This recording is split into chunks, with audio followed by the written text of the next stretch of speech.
La culture de betterave, la transformation de la betterave en sucre, ce qu'on appelle aujourd'hui l'économie circulaire, zéro déchet. Nous partons d'une petite graine de betterave, quelques grammes, pour aboutir 6 mois plus tard à cette racine qui contient le sucre.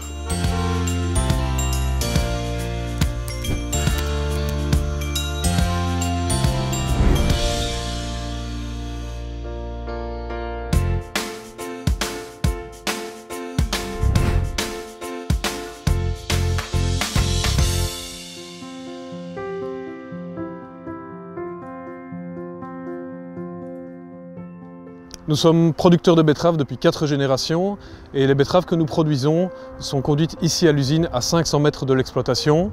Il n'y a donc pas plus court comme circuit. Il y a beaucoup de chances que le sucre que vous utilisez dans les pâtisseries par exemple provienne de betteraves issues de nos campagnes belges.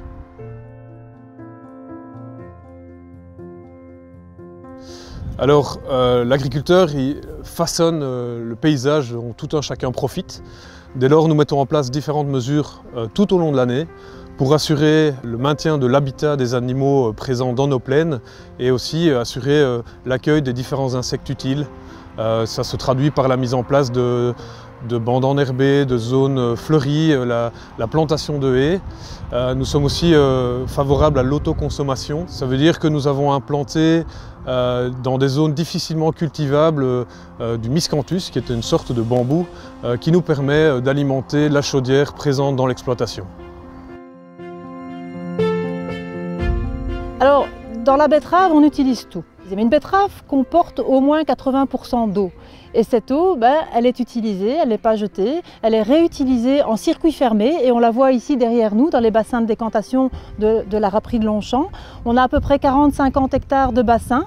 La décantation va se faire après la campagne où la terre va être redéposée dans le fond et l'eau va pouvoir être réutilisée en circuit fermé pendant toute la période de production pour le process.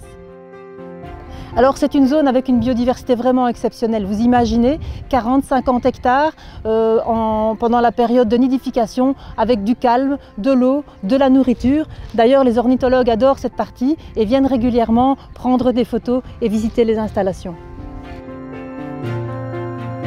Aujourd'hui on est dans le home Les Jours Heureux qui est situé près de notre usine de Longchamp. Au début de la crise du Covid, en mars, les autorités publiques nous ont appelés pour voir si on pouvait les aider à fabriquer du gel désinfectant.